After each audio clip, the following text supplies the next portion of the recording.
ബീഹാറിൽ പുതിയ രാഷ്ട്രീയത്തിൻ്റെ ഉദയം കണ്ടു കഴിഞ്ഞു. കഴിഞ്ഞ ദിവസങ്ങളിൽ വന്നുകൊണ്ടിരിക്കുന്ന എല്ലാവിധ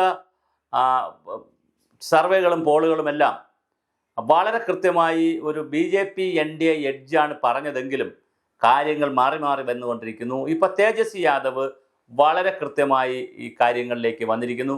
അദ്ദേഹം മുഖ്യമന്ത്രി ആയാലും അത്ഭുതമില്ലാത്ത രീതിയിലേക്ക് വളർന്നു. കാരണം നിതീഷ് കുമാർ ഒന്ന് പേടിച്ചിട്ടുണ്ട്. നേരത്തെ നിതീഷ് കുമാർ BJP ക്യാമ്പിൽ ആരാണ് മുഖ്യമന്ത്രി എന്ന് ചോദിച്ചപ്പോൾ നരേന്ദ്രമോദി ക്യാമ്പിലുള്ളവരും പറഞ്ഞു, BJP-ക്കാരും സംഘപരിവാറുകാരും ഒക്കെ പറഞ്ഞത് അത് ഞങ്ങൾ ഇലക്ഷൻ കഴിഞ്ഞിട്ട് തീരുമാനിക്കുക, ഇപ്പോൾ തീരുമാനിക്കേണ്ട കാര്യമില്ല. അപ്പം നിതീഷ് കുമാർ പറഞ്ഞു തീരുമാനിക്കണമെന്ന് പറഞ്ഞെങ്കിലും തീരുമാനിച്ചില്ല. അത് പിന്നെ തീരുമാനിക്കാമെന്നൊക്കെ പറഞ്ഞു വച്ചിരുന്നവർ ഇപ്പോൾ കാര്യങ്ങൾ കടുത്ത് വന്നപ്പോൾ കോൺഗ്രസും തേജസ്വി യാദവിൻ്റെ പാർട്ടിയും കൂടി വളരെ വലിയ രീതിയിൽ ഒരു ചക്കര ഈച്ചയം പോലെ വളരെ വലിയ രീതിയിൽ അടുത്ത് വന്നപ്പോൾ തേജസ്വി യാദവിൻ്റെ തിളക്കമൊന്ന് കൂടി. തേജസ്വി യാദവ് മുഖ്യമന്ത്രി ആകുമോ എന്നൊരു തോന്നൽ ബീഹാറിൽ വന്നു തുടങ്ങിയപ്പോൾ അപ്പുറത്തെ ക്യാമ്പ് അങ്കലാപ്പിലായി. അവർ ഉടൻ തന്നെ നിതീഷ് കുമാറിനെ മുഖ്യമന്ത്രിയായി പ്രഖ്യാപിക്കുകയും ചെയ്തു. അതുകൊണ്ട് തന്നെ വേറൊരു പ്രശ്നമുണ്ട്.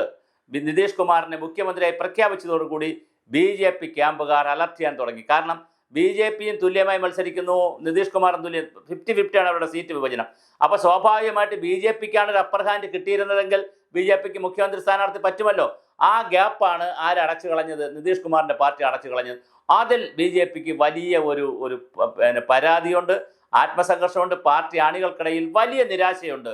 ഈ 50-50 സീറ്റ് എടുത്ത് തുല്യം സീറ്റ് എടുത്ത് മത്സരിച്ചതിന് ശേഷം ആ അപ്പുറത്തെ പകുതി സീറ്റ് എടുത്തവർ, അത് നിതീഷ് കുമാറിൻ്റെ സീറ്റ് എടുത്തവർ എന്തിനാണ് മുഖ്യമന്ത്രി കാൻഡിഡേറ്റിനെ പ്രഖ്യാപിച്ചു, BJP-യുടെ സഹായത്തോടുകൂടി ആണെങ്കിലും എന്തിനു പ്രഖ്യാപിച്ചു എന്നുള്ളൊരു ചോദ്യം ബീഹാറിൽ തുടരുകയാണ്.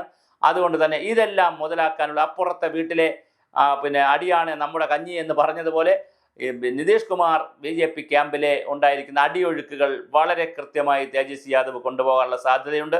മാത്രമല്ല രാഹുൽ ഗാന്ധി ഇതിനകത്ത് വളരെ വലിയ നിർണായകമായ ഒരു സ്ഥാനമാണ് എടുത്തിരിക്കുന്നത്. ഇന്നലെ സ്റ്റാലിൻ പറഞ്ഞിരിക്കുന്നത്, സ്റ്റാലിൻ ഒരു സഹോദരൻ ഉണ്ടെങ്കിൽ അത് രാഹുൽ ഗാന്ധിയാണ്. രാഹുൽ ഗാന്ധി പറഞ്ഞിരിക്കുന്നു എനിക്കൊരു സഹോദരൻ ഉണ്ടെങ്കിൽ അത് സ്റ്റാലിനാണ്. അവർ തമ്മിലുള്ള പടമെല്ലാം ഫേസ്ബുക്കിലൊക്കെ വളരെ വലിയ വാർത്തയാണ് സോഷ്യൽ മീഡിയയിൽ. അപ്പോൾ രാഹുൽ ഗാന്ധി വളരെ കൃത്യമായ ഒരു കെമിസ്ട്രി ഈ രാജ്യത്തെ പ്രതിപക്ഷ പാർട്ടികളുമായിട്ട് വയ്ക്കുന്നതിൽ വളരെ വലിയ തോതിലുള്ള, കാരണം രാഹുൽ ഗാന്ധി അങ്ങനെ ഒരു അധികാരമോഹിയല്ല. അതുകൊണ്ട് തന്നെ വളരെ കൃത്യമായി പ്രതിപക്ഷ പാർട്ടികളെ കൂടെ നിർത്തുന്നതിൽ രാഹുൽ ഗാന്ധി വിജയിക്കുന്നുണ്ട്. അവിടെയാണ് തേജസ്വി യാദവിൻ്റെ ഈ പാർട്ടിയെ കൂടെ നിർത്തുന്നതിലും തേജസ്വി യാദവിനെ മുഖ്യമന്ത്രിയായി പ്രഖ്യാപിക്കുന്നതിലും രാഹുൽ ഗാന്ധി വിജയിച്ചു. അങ്ങനത്തുള്ള വിജയത്തിലൂടെ പോകുന്നത് കൊണ്ട് തീർച്ചയായിട്ടും തേജസ്വി യാദവ് തന്നെ മുഖ്യമന്ത്രിയാകാനുള്ള സാധ്യതയുണ്ട്. അല്ലെങ്കിലും ആകണ്ടേ, കാരണം 2 ടേമിൽ കൂടുതലായില്ലേ നമ്മുടെ നിതീഷ് കുമാർ. ഇനിയും കൊടുത്താലോ? യഥാർത്ഥ ബീഹാറിൻ്റെ മുഖത്തെക്കുറിച്ച്, അവിടുത്തെ വാഷ്റൂമുകളില്ലാത്ത, ലാട്രിനില്ലാത്ത, ഓപ്പൺ ഡിഫിക്കേഷനെ കുറിച്ച്, അംഗനവാടികളെക്കുറിച്ചൊക്കെ വളരെ മോശമായിട്ടുള്ള ചിത്രങ്ങളാണ് വന്നുകൊണ്ടിരിക്കുന്നത്. അപ്പോൾ സ്വാഭാവികമായും ഒരു ചാൻസ് തേജസ്വി യാദവിന് കൊടുക്കേണ്ടതിൻ്റെ ആവശ്യകത വരുന്നു. തേജസ്വി യാദവ് ജയിക്കാനാണ് എല്ലാ സാധ്യതകളും കാണുന്നത്. തീർച്ചയായിട്ടും രാഹുൽ ഗാന്ധിയുടെയും കൂടി മാജിക്, വോട്ട് ചാരിയിലും വോട്ടിൻ്റെ കാര്യമൊന്നും അവർ പറയുന്നില്ല, അതൊക്കെ അവിടെ നിൽക്കട്ടെ. വികസനമാണ് തേജസ്വി യാദവ് പറയുന്നത്, ബീഹാറിൻ്റെ വികസനമാണ് പറയുന്നത്. വളരെ ഇന്ത്യയിൽ ഏറ്റവും പിന്നോക്കം നിൽക്കുന്ന ഒരു സംസ്ഥാനമാണ് ബീഹാർ. പക്ഷേ ആ ബീഹാറിനെ ഉയർത്തിക്കൊണ്ടുവരുവാൻ, ബീഹാറിനെ ഒരു വികസിത ബീഹാറാക്കുവാൻ, അല്ലെങ്കിൽ ബീഹാറിനെ വളർത്തിയെടുക്കുവാനുള്ള തേജസ്വി യാദവിൻ്റെ ചലനങ്ങൾ വിജയിക്കുമെന്നാണ് തോന്നുന്നത്. തേജസ്വി യാദവ്, രാഹുൽ ഗാന്ധി കൂട്ടുകെട്ട് വളരെ വലിയ തോതിലാണ് ബീഹാറിൽ പ്രചരണം അഴിച്ചുവിട്ടിരിക്കുന്നത്. മാത്രമല്ല നിതീഷ് കുമാർ ക്യാമ്പിൽ നിതീഷ് കുമാറും BJP-യും തമ്മിൽ വലിയ സംഘർഷത്തിലേക്കാണ് പോയിരിക്കുന്നത്. ആ ആത്മസംഘർഷത്തെയും പാർട്ടി പ്രവർത്തകർ തമ്മിലുള്ള സംഘർഷത്തെയും മുതലെടുത്തുകൊണ്ട് വളരെ വലിയ തോതിൽ നവംബർ മാസം 14-ാം തീയതി 12 മണിയോടുകൂടി, ഏകദേശം ഈ സമയത്തോടുകൂടി അറിയാൻ പറ്റും ബീഹാറിൽ ആരാണ് തിരഞ്ഞെടുപ്പിൽ അധികാരത്തിൽ വരികയെന്ന്. അത് വരുന്നത് രാഷ്ട്രത്തിൽ വലിയ നേട്ടമുണ്ടാക്കും. പക്ഷേ ഇതിനിടയിൽ കൂടി ധർമ്മേന്ദ്ര പ്രധാൻ, കേന്ദ്ര വിദ്യാഭ്യാസ മന്ത്രി ധർമ്മേന്ദ്ര പ്രധാൻ കേരളം PM ശ്രീ പദ്ധതിയിൽ ഒപ്പിട്ടതിന് ശേഷം കേരളവും PM ശ്രീ പദ്ധതി അംഗീകരിച്ചിരിക്കുന്നു. അപ്പോൾ ഇന്ത്യയിലെ 34ഓളം സംസ്ഥാനങ്ങളിൽ 30ഓളം സംസ്ഥാനങ്ങൾ, 32-1 സംസ്ഥാനങ്ങൾ, ഇപ്പോൾ തമിഴ്നാടും പശ്ചിമ ബംഗാൾ ഒഴിച്ചുള്ള എല്ലാ സംസ്ഥാനങ്ങളും ഇത് അംഗീകരിച്ചിരിക്കുകയാണ്. PM ശ്രീ എന്നുള്ള രാഷ്ട്രീയമായ ഇടപെടൽ നടത്താൻ, പ്രസംഗം നടത്താനൊക്കെ ധർമ്മേന്ദ്ര പ്രധാൻ കഴിഞ്ഞിട്ടുണ്ട് ബീഹാറിൽ. പക്ഷെ അതൊക്കെ എങ്ങനെയാണ് ഇനി ഇലക്ഷനിൽ വോട്ടായി വരിക നമുക്കറിയില്ല. എന്തായാലും BJP ഇപ്പോൾ പ്രതിരോധത്തിലാണ്. അവിടെ തേജസ്വി യാദവ് ജയിച്ചു വരാനുള്ള സാധ്യതകളാണ് കാണുന്നത്. അതിൽ രാഹുൽ ഗാന്ധിയുടെ പങ്ക് വളരെ വലുതാണ്.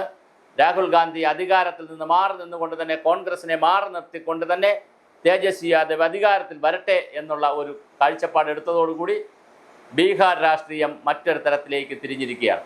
അങ്ങനത്തെ തിരിഞ്ഞ് ബീഹാർ രാഷ്ട്രീയം പോയപ്പോൾ ഏറ്റവും കൂടുതൽ ബുദ്ധിമുട്ടുണ്ടായത് നമ്മുടെ മോഡിക്കും അതുപോലെ തന്നെ നിതീഷ് കുമാറിനുമാണ്. നിതീഷ് കുമാർ തോറ്റുപോയാൽ ഒരുപക്ഷെ മോദി നിതീഷ് കുമാർ ത്രയം അല്ലെങ്കിൽ ആ യുഗം അവസാനിച്ചു എന്ന് നമുക്ക് പറയേണ്ടി വരും. മോഡിയുടെ കേന്ദ്രത്തിലെ ഭരണത്തിനും ഒരു പരിധിവരെ ഭീഷണിയാകാൻ ബീഹാർ തിരഞ്ഞെടുപ്പിന് കഴിയും. കാരണം നോർത്ത് ഇന്ത്യയിലെ ഓരോ തിരഞ്ഞെടുപ്പ്, അത് ബീഹാർ ആയാലും ഉത്തർപ്രദേശ് ആയാലും രാജസ്ഥാൻ ആയാലും മധ്യപ്രദേശ് ആയാലും പിന്നെ അതുപോലെ തന്നെ ഛത്തീസ്ഗഡ് ആയാലും നോർത്ത് ഇന്ത്യയിലെ നോർത്ത് ഇന്ത്യ എന്ന് പറഞ്ഞുകൂടാ, മധ്യ ഇന്ത്യയിലെ മിഡിൽ ഇന്ത്യയിൽ നടക്കുന്ന ഓരോ തെരഞ്ഞെടുപ്പും വളരെ കൃത്യമായിട്ടാണ് കേന്ദ്ര ഗവൺമെൻറ്റിനെ സ്വാധീനിക്കുന്നത്. കാരണം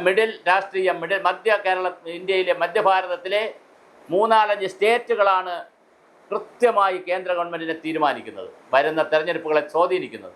അതുകൊണ്ട് തന്നെ ബീഹാറിലെ തെരഞ്ഞെടുപ്പ് കേന്ദ്രത്തെ സംബന്ധിച്ചിടത്തോളം വളരെ വലിയ ഒരു ബ്രേക്ക് ത്രൂ ആണ്, ബ്രേക്കിംഗ് ആണ്. എന്താ സംഭവിക്കുന്നത് നമുക്കറിയില്ല. എന്തായാലും ബീഹാറിൽ തേജസ്വി യാദവിൻ്റെ പടയോട്ടം ആരംഭിച്ചു കഴിഞ്ഞു. വളരെ നല്ല നിലയിലാണ് ഇപ്പോൾ തേജസ്വി യാദവ്, ഹൈ പ്രൊഫൈലിലാണ് നിൽക്കുന്നത്.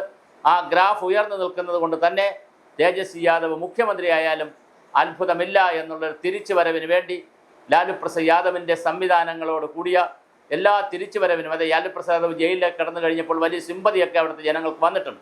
അപ്പോൾ അതെല്ലാം കൂടി മുതലാക്കി ഭരണവിരുദ്ധ വികാരം, നിതീഷ് കുമാറിൻ്റെ ഭരണവിരുദ്ധ വികാരവും വികസന വിരുദ്ധ കാഴ്ചപ്പാടുകളും NDAയിലെ BJP നിതീഷ് കുമാർ തല്ലും സഖ്യമില്ലായ്മയും പുറത്ത് കെട്ടിവെച്ചിരിക്കുന്ന സഖ്യത്തിന് പുറമെ അകത്തേക്ക് പോകുമ്പോൾ വളരെ തമ്മിൽ തല്ലുന്ന പ്രവർത്തകരൊക്കെ ഉള്ളൊരു സംവിധാനമാണ്.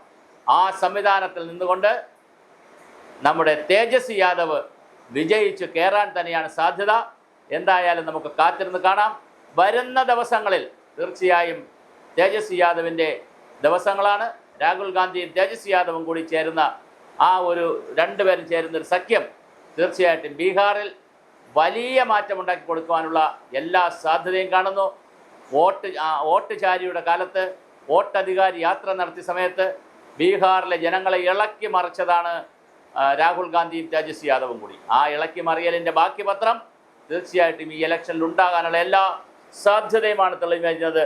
നവംബർ മാസത്തിൽ നടക്കുന്ന തിരഞ്ഞെടുപ്പ്, തുടർന്ന് വരുന്ന ഡിസംബറിലെ കേരളത്തിലെ പഞ്ചായത്ത് രാജ് തിരഞ്ഞെടുപ്പിനെയും മാർച്ചിൽ വരുന്ന കേരള അസംബ്ലി തിരഞ്ഞെടുപ്പിനെയും ഈ രാജ്യത്തെ മറ്റ് സംസ്ഥാനങ്ങളിൽ വരുന്ന തിരഞ്ഞെടുപ്പിനെയും എല്ലാ തിരഞ്ഞെടുപ്പുകളുടെയും ദിശ നിർണ്ണയിക്കുന്നതിൽ, പ്രത്യേകിച്ച് BJPയുടെ തിരഞ്ഞെടുപ്പ് ദിശ തീരുമാനിക്കുന്നതിൽ വളരെ വലിയ പങ്കാണ് നമ്മുടെ ബീഹാർ തിരഞ്ഞെടുപ്പ് നിർവഹിക്കാൻ പോകുന്നത്.